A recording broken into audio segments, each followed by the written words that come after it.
Hello, everybody. Welcome back to the channel. For those of you that are returning, thank you guys so much for coming back. For those of you that are new to this channel, welcome. All right, so come on in and take a seat. So, the main question on everybody's mind is, how did Sebastian get out of the house that night? Now, according to Chris and Katie, they believe that he walked out the front door. Um, was never A, he had no shoes on. B, he was never seen on any video footage from the neighborhood.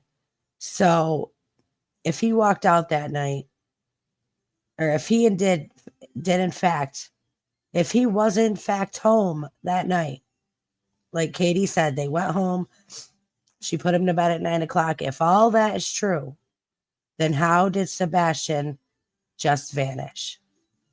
How did he get out of that house to never be seen again? Well, we're going to talk about it. Do me a favor, go ahead and hit that like button. If you have not already subscribed to the channel, please make sure you go ahead and do that. Let's get right into it. Okay, now let's talk about these few things, shall we? Let's talk about the bullet points here. Now, in an interview that Seth did 9 months ago with Justin the Nick of Crime, he talked about Sebastian and the meds he was on. Now, he said that he was on medication for impulse control, and he was on a medication for ADHD. And he also said that he just was recently put on a medication to help him sleep at night. Now, Seth said, I don't understand this because when he's at my house, he has no trouble sleeping. He has no problem sleeping. So I don't understand. I never understood why he was on this sleeping medication. Now, why is this an important fact? Why is this an important thing? So you've got Seth, who didn't think Sebastian needed this medication because he didn't have a problem sleeping when he was at his house. But could there now, I'm not stating that Sebastian didn't. I'm not debating or stating that Sebastian did not need this medication when he was at home at Katie's, because I'm sure, if all that has come out is correct, then I'm sure he did have a problem sleeping at a house where he was afraid or uncomfortable, or I'm sure it would be hard to sleep in an environment like that. However, that's getting off track. Let's just talk about this. Could there have been another motive for someone to get Sebastian on this medication? Because if you listen to Seth, he says this was just recent, that he was put on this sleeping medication.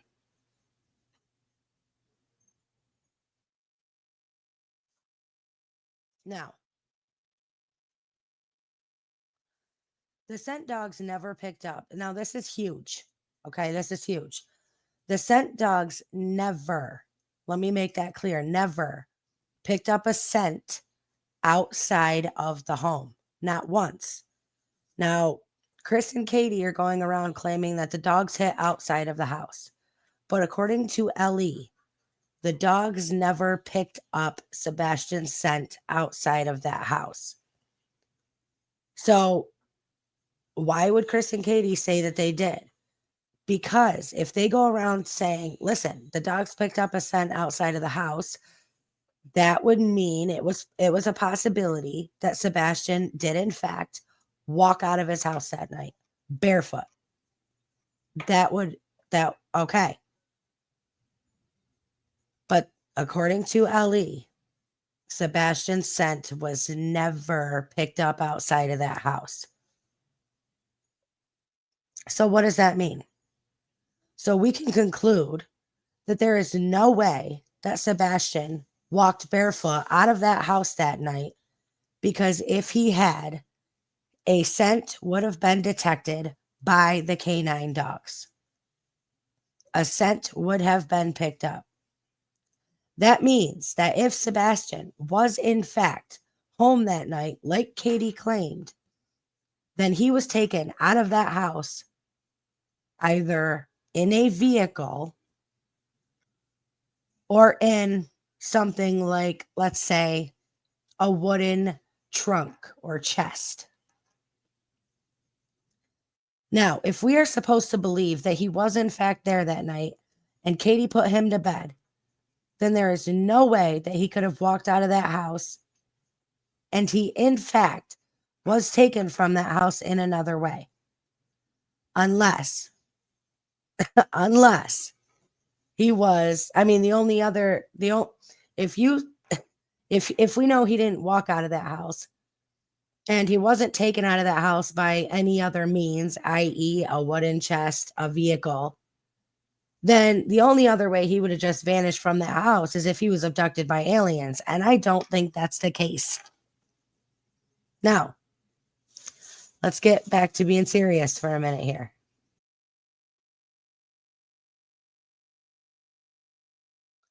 Let's talk about the way Katie describes the noise that she heard coming from Sebastian's room that night.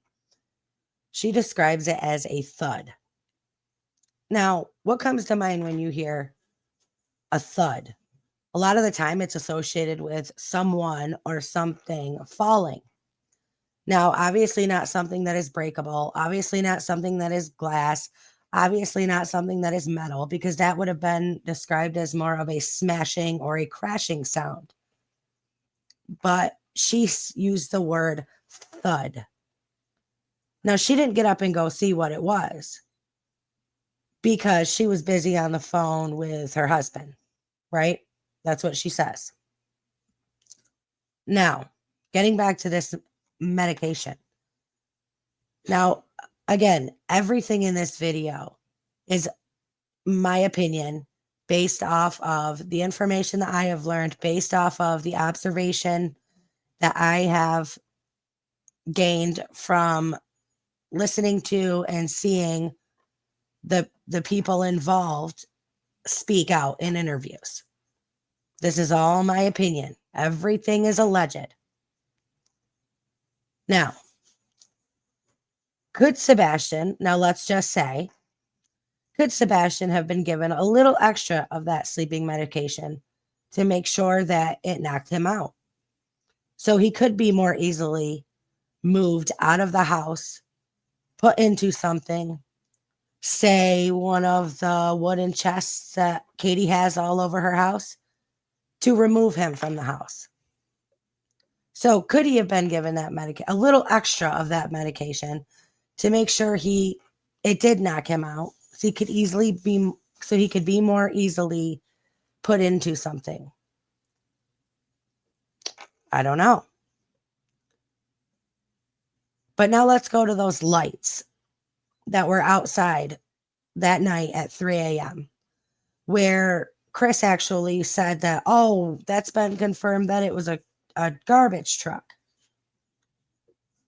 A garbage truck in a residential neighborhood. No garbage trucks go out at 3 a.m. and start picking up garbage in a residential neighborhood. Can you just imagine how many of the complaints they would get from neighbors, like waking them up from people in the neighborhood?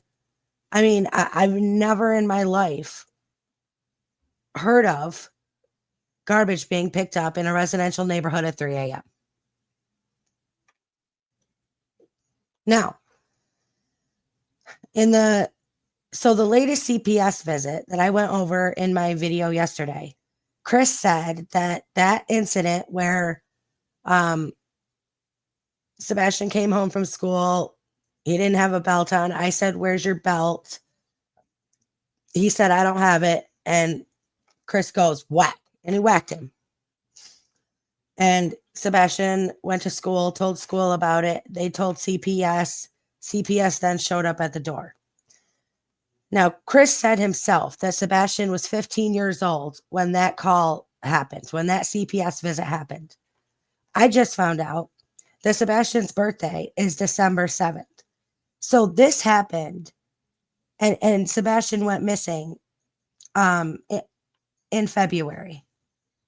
So this belt thing, this CPS visit just happened recently within the 2 months prior to Sebastian going missing. Now, Chris and Katie have been caught in so many lies, and their story, as their little details of things have changed so many times, and they have never been publicly cleared by LE. Then, and I don't know how they could be. How can you clear someone that has never taken a polygraph, has lied so many times, have been caught in so many of these lies, changed your story, been extremely inconsistent? How can you not look at them with questions? How can you not try to dissect everything that they say? Now, the fact is that Sebastian, the last time he was seen by anybody other than his mother, was at the Texas Roadhouse on video. We have absolutely no clue what happened to him after that. But in Katie's own words, she was the only one home with him that night, right? She was the only one home. But yet Chris has slipped up, said we put himself, implied that he was there that night. And that's all we have to go off of. So the fact is, Sebastian disappeared while under the care of his mother, who has not, let me repeat myself, who has not been cleared by Ellie, because this investigation is still ongoing.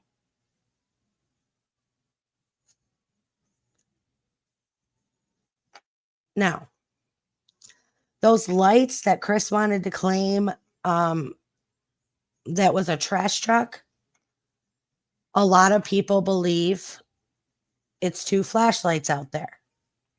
I can't say for sure if that's 2 flashlights out there. But with no other lights around the area, right? No other lights around that area. It sure seems like that would be a good place to do a handoff, doesn't it?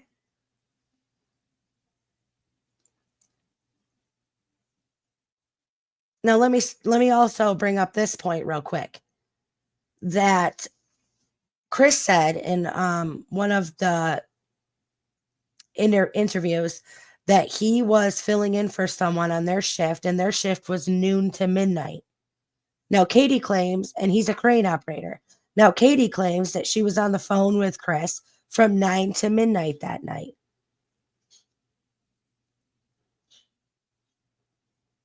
So how is he working and on the phone with her for 3 consecutive hours?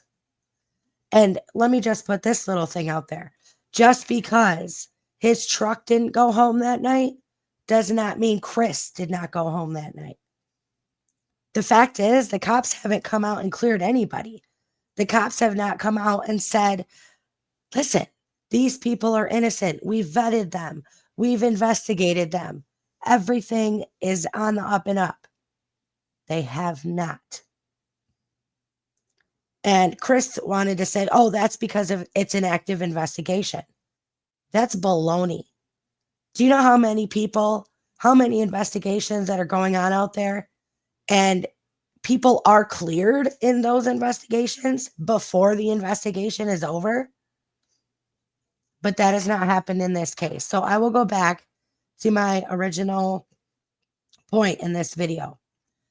Could Sebastian have been given extra sleep medication to make sure that he was knocked out that night, and that was the thud that Katie described?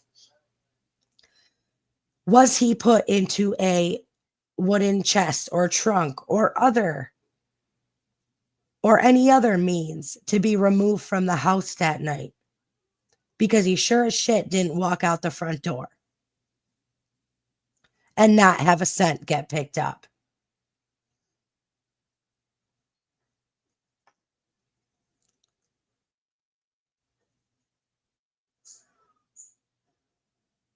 I mean, this is absolutely absurd. Now, I do want to read this too.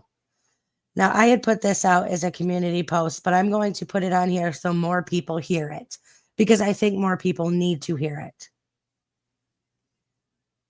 So let me read this to you.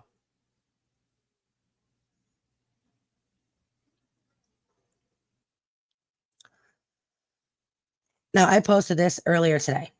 I am new to this case, just recently started looking into it because I believe that I was called to do so. I will be going over every side of this. I will also be looking into biodad as well. We'll be going into all his interviews and things he's done. I am not biased. I don't have a pull for one side or the other. I will be looking at everything and everyone. I'm here to shed light and truth and to help spread the word about Sebastian. With all that being said, it's unfortunate that we live in a world where this is something that has to be done. It's a shame that there are parents that shouldn't be parents, parents that treat their kids horribly, parents that don't do their main job in life, and that is to protect and love their children. It's a shame that we live in a world where corruption is everywhere, including law enforcement and federal government agencies. And we have to question everything we are told and look into who knows who, because in this world, connections matter. It's a shame that we live in a world where bad shit happens every single day. A world where evil is celebrated and goodness is diminished. A world where parents do harm their children and in some cases have friends in higher places that help to cover it up. It's a shame that we don't live in a better world.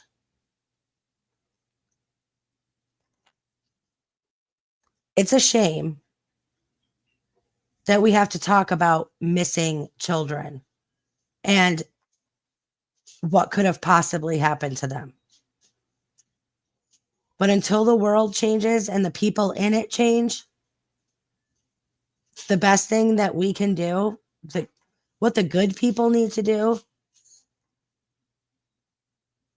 is to try to shed light, to try to expose the darkness, to spread the light. I will continue to do that. And maybe if more people did, the world might just be a better place. All right, let me hear your thoughts down in the comment section below. I love you guys. Stay strong, stay healthy, stay safe. Keep asking those hard questions. Keep spreading that light, and I will see you all next time.